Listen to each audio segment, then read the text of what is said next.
Muy buenos días, queridos estudiantes. Les doy la cordial bienvenida a estas últimas semanas de clases que tenemos dentro de nivelación. La cordial bienvenida a todos los estudiantes que están dentro de la que es la materia de habilidad de desarrollo del pensamiento, ¿no?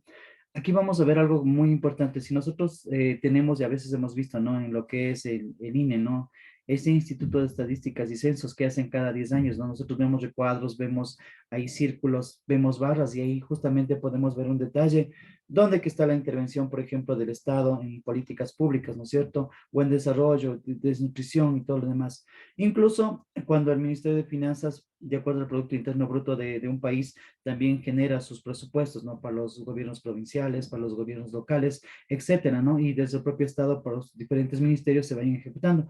Y ahí nosotros lo que vemos son recuadros, ¿no? Y el presidente se le paga solamente lo principal del dinero, de la obra pública, del presupuesto, etcétera, ¿no es cierto? Igualmente las recaudaciones por aduanas de CRI, exactamente todo lo que el remanente que llega al Estado, ¿no es cierto? Que el pueblo contribuye. Entonces nosotros aquí vamos a ver dos cosas. Miren, vamos a ver la combinación de los valores, ¿cómo se llama?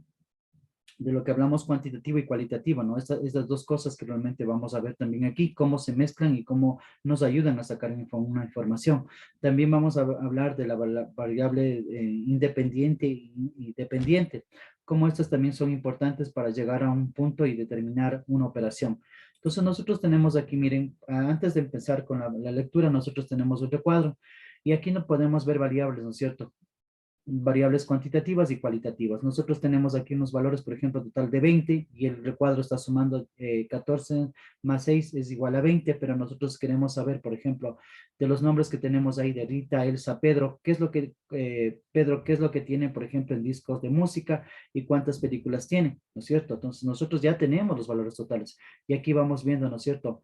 En otros ejercicios vamos a ver cómo se va armando esto, ¿no es cierto? Por ejemplo, tenemos de Rita que tiene 3, de Elsa que tiene 5 en lo que son discos y Pedro tiene 6. Y lo que son películas, Rita tiene 2, Elsa tiene 3 y Pedro tiene 6. Sumados estos valores que nos dan 14 más 6 nos da igual a 20. Y como también en este momento podemos sacar unos valores también de cada uno. Por ejemplo, si queremos saber de Rita entre discos de música y películas, ¿cuánto tiene? Es igual a 5. De Elsa lo propio, ¿no? Si queremos saber también va a ser igual a 8 y de Pedro igualmente lo que son discos de música y películas es igual a 7, ¿sí? Entonces lo que quiero decirles, nosotros podemos sacar lo macro de una información o también solamente separarlos y hacerlos un análisis por partes, ¿no? Como por ejemplo, nuevamente voy a hacer nuevamente los ejemplos. Digamos que el señor rector de la Universidad de Bolívar necesita saber de los 2.000 estudiantes que están en nivelación, quiénes van a educación básica, quiénes van a educación inicial, quiénes van a educación intercultural bilingüe, que es una carrera nueva que ha creado la universidad, quiénes van a gestiones de riesgos, quiénes van a derecho, quiénes van a administración, quién van a agronomía, ¿no es cierto? ¿Quién va a enfermerías, quién va a salud? O quiénes también de los estudiantes se han retirado. Tenemos, ¿no es cierto? Bajo esos 2.000 estudiantes que están en nivelación, entonces el señor rector tiene esos datos. O también podemos hacer valores más específicos entendiéndole como aquí, por ejemplo, cuántos de los estudiantes, por ejemplo, son hombres, son mujeres, cuántos están de una edad de 20 hacia abajo, de 20 hacia arriba, etcétera, etcétera, ¿no? Sacar los datos también, por ejemplo, cuántos son de la provincia de Bolívar, donde se encuentra la universidad, cuántos son de los que realmente están fuera de la provincia de Bolívar, o también los que están, vienen de otros países, ¿no? Entonces podemos ver todas esas cosas y hacer un análisis más pequeño con una síntesis, ¿no es cierto? Entonces vamos a hacer participar a los estudiantes. Hoy día me ha tocado trabajar con los estudiantes de educación inicial, así que van a participar los estudiantes. Vamos, Magali, por favor, ayúdame con la lectura. Tablas numéricas. Tablas numéricas. Luque 2013 define a las tablas numéricas como representaciones gráficas que nos permite visualizar una variable cuantitativa que depende de dos variables cuantitativas. Una consecuencia de que la representación sea de una variable cuantitativa es que se puede hacer totalizaciones, sumas de columnas y filas. Perfecto, muchísimas gracias. Mire, la unión de estas dos partes, ¿no es cierto? Podemos hacer como está en este momento, ¿no es cierto? Dice que las variables cuantitativas que dependen de dos variables cualitativas. Vamos primero por partes, vamos cuantitativa. En clases anteriores hemos hablado que es un valor cuantitativo. Les dijimos y hasta ahora nos queda en la mente que dijimos que es todo lo que se puede medir, ¿no es cierto?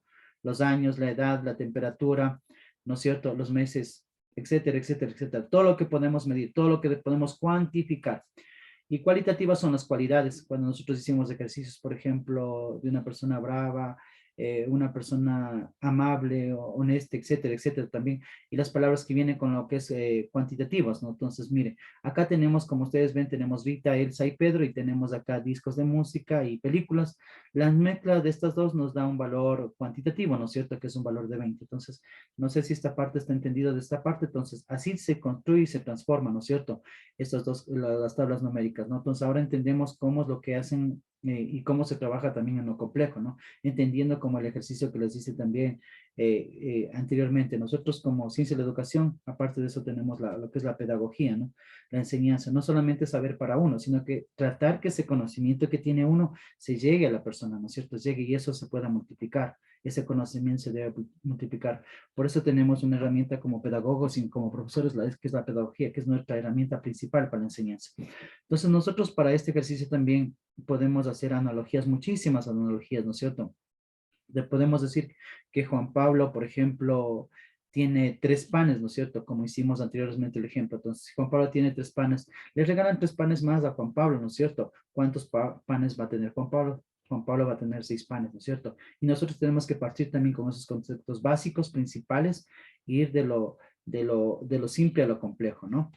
Seguimos avanzando, ¿no? Y aquí tenemos justamente un ejemplo, quiero que me ayuden con una lectura, pero antes de hacer esta lectura, yo quiero que se tomen en cuenta que eso les pasó en la prueba ser bachiller, ¿no es cierto? Cuando dieron la prueba.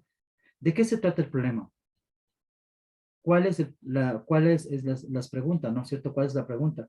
¿Cuál es la variable dependiente y cuáles son las variables independientes? Y nosotros vamos a poder resolver esa situación de una forma más fácil, ¿no es cierto? Entonces vamos con la lectura y me va a ayudar con la lectura, por favor. Mercedes, por favor. Mercedes.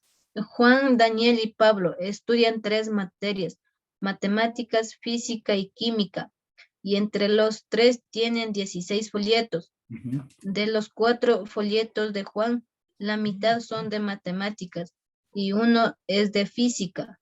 Ujú. Daniel tiene la misma cantidad de folletos que Juan, pero solo tiene la mitad de los folletos de matemáticas y la misma cantidad de folletos de física que Juan. Pablo tiene 3 libros de química, pero en cambio tienen tantos folletos de física como folletos de química. Tiene Daniel. ¿Cuántos folletos de matemáticas tiene Pablo y cuántos folletos de cada materia tienen entre todas? Ya, correcto. Miren, entendamos, ¿no es cierto? ¿De qué se trata el problema? Resolver que estos 16 folletos realmente están entre materias, ¿no es cierto? ¿Cuál es la pregunta? Saber cuántos realmente son de química, cuántos son de física, cuántos son de matemáticas, ¿no es cierto? ¿Cuál es la variable dependiente? Sería el valor total, como dijimos, ¿no es cierto? No debe pasar, no deben ser más de 16 folletos en total. Ese es el tope, no pueden ser. Si es que sale más de 16, esa operación, ese ejercicio está mal. ¿Cuáles son variables independientes? La que se permite llegar a los 16 folletos, ¿no? Con las materias y también versus los estudiantes. Mezclamos los dos versus estudiantes versus materia para conseguir lo que son los folletos, ¿no es cierto? Entonces, vamos, nosotros anteriormente con los estudiantes lo teníamos vacío, pero realmente por ganar un poquito de tiempo, vamos a hacer nuevamente la lectura y vamos a entenderle, ¿no es cierto? En este momento está resuelto, ¿no es cierto? El total de folletos que nosotros tenemos es el total 16, como les dije. No puede pasar ese número de 16 folletos, ¿no es cierto? Ese es el total. Entonces, vamos a hacer nuevamente una lectura un poquito más lenta para que de esa manera podamos entender. Dice, Juan, Daniel y Pablo estudian 3 materias, ¿no es cierto? Son 3 estudiantes. Matemáticas, física y química. Entre los 3 tienen 16 folletos. O sea, sumado todo tiene que dar 16. Hasta ahí estamos claros. Entonces, la tabla sí está bien cuando se dice 16. De los 4 folletos de Juan, ¿no es cierto? La mitad son de matemáticas, de los 4. Entonces sería 2, ¿no es cierto? Para Juan sería 2. ¿Sí? Vamos acá. De los 4 folletos, 2 son de matemáticas. Está bien, ¿no es cierto? 2 son de matemáticas. Uno es de física. Ah, ya, entonces vamos. Uno es de física. Tenemos que poner uno de física. Y obviamente el uno tiene que ser de química, ¿no es cierto? No hay otra opción más, ¿no? Uno es de física, ¿no es cierto? Uno es de física. Hasta ahí estamos. Total son 4. Entonces, de matemáticas son 2, de física son 1 y obviamente de química va a ser 1. Daniel tiene la misma cantidad de folletos que Juan, pero solo tiene la mitad de folletos de matemáticas. Entonces dice que aquí hay una igualdad. Tiene, por ejemplo, la mitad de 2 es 1, ¿no es cierto? Entonces aquí sería, y todo dice que de física es igual 1 y de química vendría a ser 2, ¿no es cierto? Y vamos y seguimos avanzando que está acá.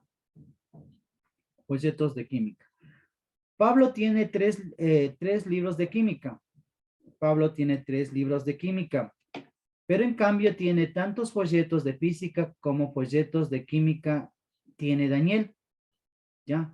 ¿Cuántos folletos de matemáticas tiene Pablo? ¿Cuántos folletos de cada materia tienen entre todos? ¿No es cierto? Miren, entonces aquí dice, Pablo tiene 3 libros de química. Entonces acá tenemos que ver, de química tenemos que ponerle 3, obviamente, ¿no es cierto? Y aquí de física, por ejemplo, de física, si sumamos 1 más 1 viene 2 y de matemáticas 2 más 1 viene 3, ¿no es cierto?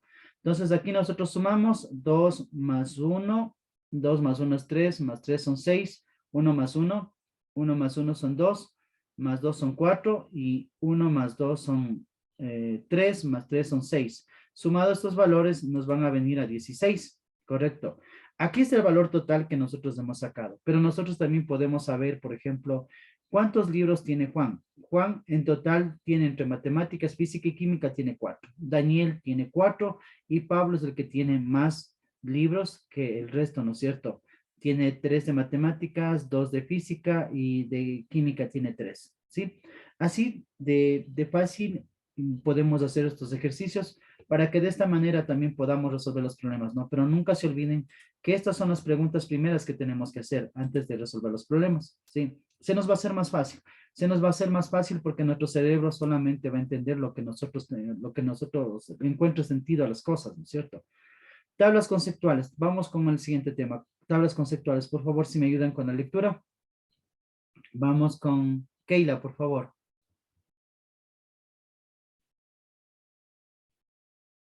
Tablas conceptuales. Según Luque 2013, es una estrategia para la elaboración de un marco teórico de una investigación o de un campo de conocimiento. Conceptual table. Es una herramienta para elaborar el marco conceptual o teórico de una investigación o conocimiento científico. Correcto, muy bien. Podemos utilizar para los diferentes eventos. Por ejemplo, aquí miren, acá primero quiero que en letras de prueba tenemos A, B, C. Estaban ordenados. Sabemos que el A tiene la ubicación primera, ¿no es cierto? Si nosotros lo cambiaríamos con A, sería 1, 2, 3, 4, sucesivamente.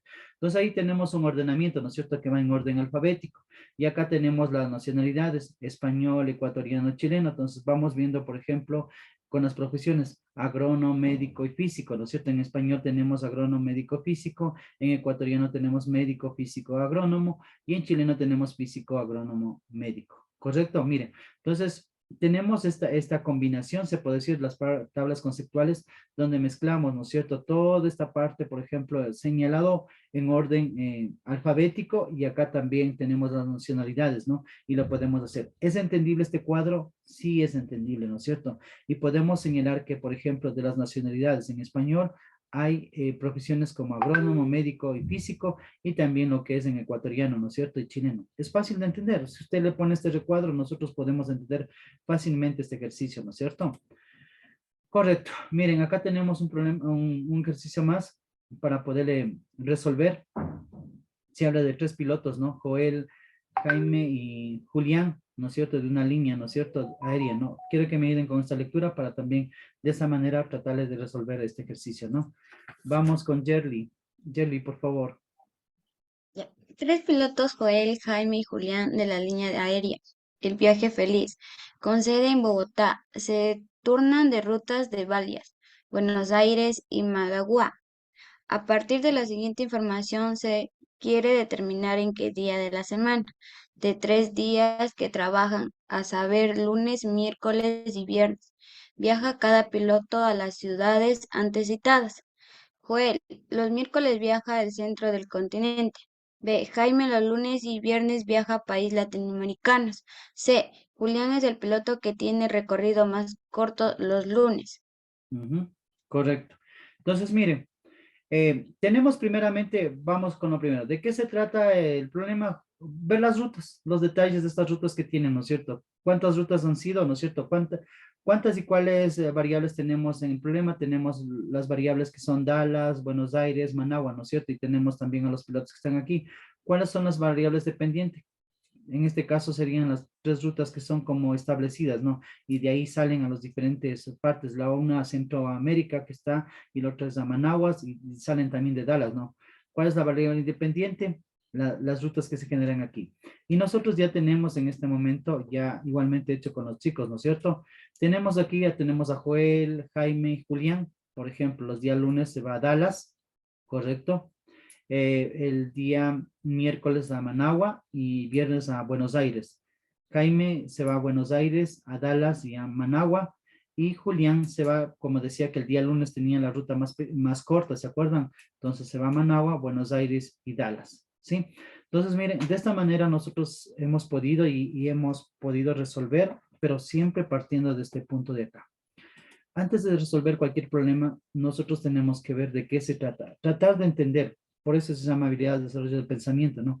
Primero tratar de entender nuestro cerebro, nuestra cabeza, lo que no tiene sentido para nuestro cerebro, no los va a tomar como tal y no vamos a poder tampoco descubrir cuál es el problema, ¿no es cierto? Entonces nosotros tenemos que primero hacerles entender a nuestro cerebro cuál es la parte lógica de las cosas. Si no hay parte lógica en las cosas, no van a aprender. Igualmente con los niños, si los niños no consiguen sentido a las cosas que están haciendo, ellos no van a aprender. Por eso es que yo hablo y digo que la base de una enseñanza son los niños. Y en los niños está todo el desarrollo de una sociedad, ¿no es cierto? Y lo importante que debemos hacer los profesores y debemos enseñarles a los niños es leer, una lectura, ¿no es cierto? Es importante leerles. Cuando están embarazadas tienen que leerles, cuando están en una casa tienen que leerles y después que también ellos permitan que también puedan leer, ¿no es cierto? Entonces, dicho lo siguiente, nosotros vamos a hacer un paréntesis en este momento y vamos a hacer una lectura muy bonita, ¿no? Y quiero que también me acompañen los estudiantes, es quien descubrió el carbono 14, ¿no? William Frank Levy, ¿no? Quien descubrió un joven que realmente le gustaba mucho leer. Entonces vamos con esa lectura y me van a ayudar los estudiantes, ¿no es cierto? Entonces, por favor, me ayudan con la lectura. Y Patia, por favor, el primer párrafo.